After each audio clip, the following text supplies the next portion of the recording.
You ask Tiger to solve. This deals with linear equations with one unknown. The final result is c equals -18. Let's solve it step by step.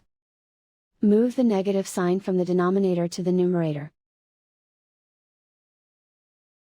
Isolate the c. Multiply both sides by 9. Group like terms. Multiply the coefficients.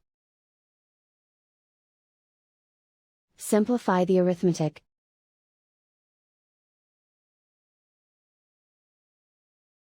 Convert the c into a positive number. Multiply both sides by -1.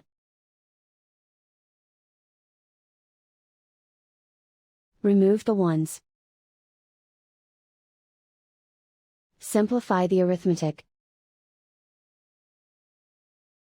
And so the final result is c equals -18.